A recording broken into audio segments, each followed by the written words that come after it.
अस्सलाम वालेकुम स्टूडेंट्स। आज के इस लेक्चर में हम लोग अपना न्यू चैप्टर स्टार्ट करेंगे जो कि है फ्लूइड डायनेमिक्स। ठीक है, और ये हमारे यूनिट नंबर 6 है और ये FSc part 1 physics KPK board और फेडरल बोर्ड के स्टूडेंट्स के लिए। तो सबसे पहले स्टूडेंट्स, अगर आप लोग यहाँ पे देख रहे हो फ्लूइड डायनेमिक्स, फ्लूइड का मतलब क्या होता है और डायनेमिक्स का मतलब क्या होता है। सबसे पहले आप डायनेमिक्स का मतलब देखें, study of motion with reference to force, उसको हम लोग क्या बोलते हैं, डायनेमिक्स। ठीक है, मोशन को स्टडी करना और किसी फोर्स के रेफरेंस से करना, उसको हम लोग क्या बोलते हैं, डायनेमिक्स।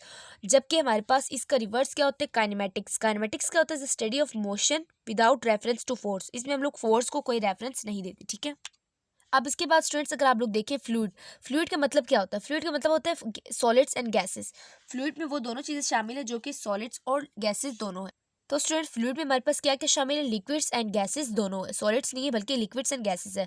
अब स्टूडेंट्स, क्वेश्चन ये है कि सॉलिड को हम लोग क्यों नहीं कंसिडर करते फ्लूइड। ठीक है, तो solids have less space, solid में बिल्कुल कम ही गैप होता है। ठीक है, बहुत ही कम या फिर ना होने के बराबर होता है। So that's why they are not consider in fluid. तो उसको हम लोग फ्लूइड में कंसिडर नहीं करते। फ्लूइड क्या होती है, फ्लूइड हम लोग अगर देखें तो वो चीज़ें जो लिक्विड फॉर्म में होती है, ठीक है, थोड़ी बहुत, तो उसको हम लोग क्या बोलते हैं, उसको फ्लूइड बोलते हैं, जो कि गिर सकता हो, जो कि फैल सकता हो। ठीक है, लेकिन अगर सॉलिड को देखें, सॉलिड फैल ही नहीं सकता क्योंकि उसके अंदर क्या है, स्पेस ही नहीं है।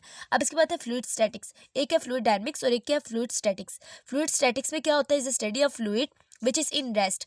जो रेस्ट पे होना, जिस फ्लूइड को हम लोग स्टडी करें रेस्ट पे, तो हम लोग उसको क्या बोलते हैं, उस तरह की स्टडी को क्या बोलते हैं, उस तरह के फ्लूइड को क्या बोलते हैं, फ्लूइड स्टैटिक्स बोलते हैं, उस तरह की ब्रांच को। और जब हम लोग यहाँ पे देखें, इसमें कौन कौन सी एग्जाम्पल आती है, आर्शिमिडीज लॉ और पास्कल्स लॉ, जो आपके 10th की बुक्स में शामिल थे फिजिक्स में। ठीक है, ये मेरे पास इसके एग्जाम्पल में आती है जो कि है फ्लूइड स्टैटिक्स में। अब इसके बाद स्टूडेंट्स, हमारे पास नेक्स्ट टॉपिक है viscosity. What is viscosity.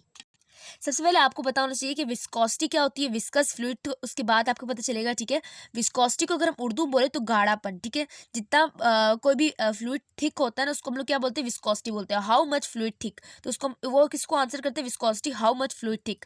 In other words, resistance to the, जैसे जैसे चीज़ें थिक होगी ना, चीज़ें ज़्यादा, जितना ज़्यादा गाढ़ा होता जाएगा, क्या होगा, उसमें रेजिस्टेंस ज़्यादा होगी, यानी इसमें अपोजिशन ज़्यादा होगी। रेजिस्टेंस का दूसरा नाम क्या, अपोजिशन। तो रेजिस्टेंस इंक्रीज होता है, मतलब क्या होता है कि उसके फ्लूइड के अंदर अपोज ज़्यादा होता है फ्लो करने का। ठीक है, अब इसके बाद स्टूडेंट्स, विस्कोसिटी का वेलोसिटी के साथ इस लिहाज से क्या रिलेशन बनता है, फिर इनवर्स रिलेशन बनता है। यस, क्योंकि विस्कोसिटी क्या करती है, अपोजिशन काज करती है। अपोजिशन क्या करती है, अपोजिशन लिक्विड को फ्लो या फिर फ्लूइड को फ्लो होने में अपोज करता है। ठीक है, फ्लो होने नहीं देता, और इसकी वेलोसिटी को क्या करता है, कम करता है। सो अगर विस्कोसिटी इंक्रीज होगी तो वेलोसिटी क्या हो जाएगी, डिक्रीज हो जाएगी। जब वेलोसिटी इंक्रीज होगी तो विस्कोसिटी क्या होगी, डिक्रीज होगी। तो इसकी एग्जांपल अगर हम लोग देखें, एग्जांपल हमारे पास क्या है, हनी है। हनी को अगर आप देखें, शहद को देखें, तो शहद ज़्यादा क्या होता है, गाढ़ा होता है।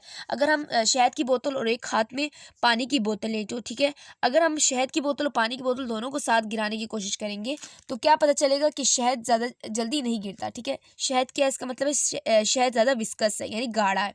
और जब पानी की बोतल को देखेंगे, फटाफट गिर के खत्म भी हो गया, as it provides more opposition to the flow of fluid. So honey is more viscous as compare to liquid, as it provides more opposition to the flow of fluid.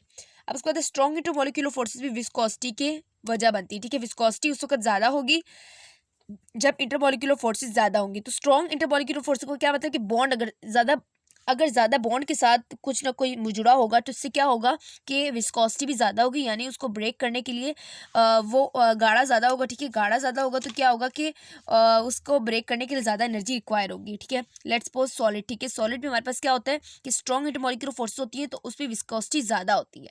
उसके बाद है the resistance comes from adjacent layer. अभी resistance आती कहाँ से, resistance आती है जब भी आप लोग अगर देखें लिक्विड अगर फ्लो कर रहा हो, तो लिक्विड्स की लेयर्स होती है। ठीक है, एक किनारे वाली जो पाइप के साथ होती है और एक मिड में होती है, तो उनके दरम्यान में जो फ्लो होता है, उनके दरम्यान जो रेजिस्टेंस होता है ना, अपोजिशन, वो आपस में एक दूसरे को टक्कर मार रही होती है। ठीक है, the resistance comes from adjacent layer of fluid in order to move relative to each other. तो वो एक दूसरे के रिलेटिव यानी एक दूसरे के साथ साथ चलना पसंद करते हैं, इसलिए वो एक दूसरे को टक्कर मार रहे होते हैं, तो उस तरह से वो रेजिस्टेंस प्रोड्यूस होती है।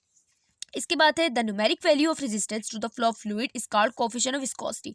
तो अगर आप लोगों ने यहाँ पे एन देखा होगा, यानी ये विस्कोसिटी का यूनिट देखा होगा ईटा, तो उसको अगर आप लोग देख रहे होंगे तो ये हमारे पास क्या है, कोफिशिएंट विस्कोसिटी बोलते हैं इसको। न्यूमेरिक वैल्यूज, जो न्यूमेरिक वैल्यूज होती है रेजिस्टेंस की, उसको हम लोग किस में लिखते हैं, ईटा में लिखते हैं। और उसका यूनिट क्या है, पास्कल सेकेंड। 1 पास्कल सेकेंड में 10 पॉइज होते हैं, और एक सेंटी पॉइज में हमारे पास क्या होता है, 1 मिली पास्कल सेकेंड होता है।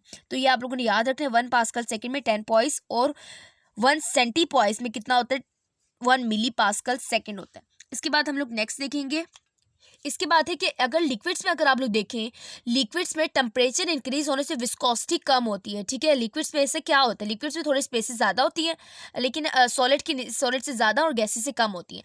तो जैसे जैसे टेम्परेचर इंक्रीज होगा विस्कोसिटी क्या होगी, डिक्रीज हो जाएगी, यानी गाढ़ापन कम होता जाएगा। जैसे अगर आप किसी भी लिक्विड को देखें, लिक्विड को अगर आप लोग टेम्परेचर हाई करें तो वो क्या होता है, वो कम गाढ़ा हो जाती है, यानी इसका थिकनेस कम हो जाती है। तो ऐसा क्यों होता है, एज ए टेम्परेचर इंक्रीजेज, ये एरो जो साइन लगाए ये इंक्रीजेस के लिए, the atoms become more free.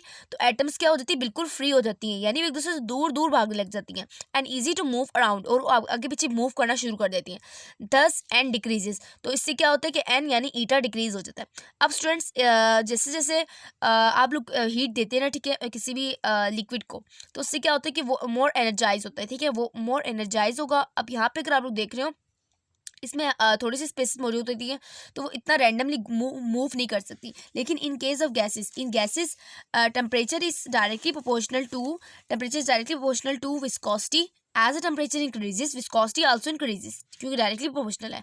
Because increase in temperature cause gas molecule to vibrate, gas molecule क्या करती है, वाइब्रेट करती हैं, और वाइब्रेट से ज़्यादा क्या होता है कि वो कोलाइड करती हैं एक दूसरे से, और वो एक दूसरे के लिए वो एक बहुत ज़्यादा एनर्जेटिक हो जाती है, उनमें एनर्जी बहुत फुल हो जाती है, वो बहुत एक्साइट हो जाते हैं, और फिर उस तरह क्या होता है कि एक दूसरे के लिए हिंड्रेंस काज करती है, रुकावट बन जाती है फ्लो के लिए। तो इस तरह से आपके गैसेस, और गैसेस में आपका जो होता है कि टेम्परेचर विस्कोसिटी से डायरेक्ट, जबकि लिक्विड में इन्वर्स प्रोपोर्शनल होता है। तो स्टूडेंट्स ये था हमारा आज का टॉपिक विस्कस फ्लूइड्स वाला, और इसका हम लोगों ने साथ ही इंट्रोडक्शन भी लिया। तो मिलते हैं नेक्स्ट लेक्चर में fluid friction and Stokes law के साथ, तब तक के लिए अल्लाह हाफिज़।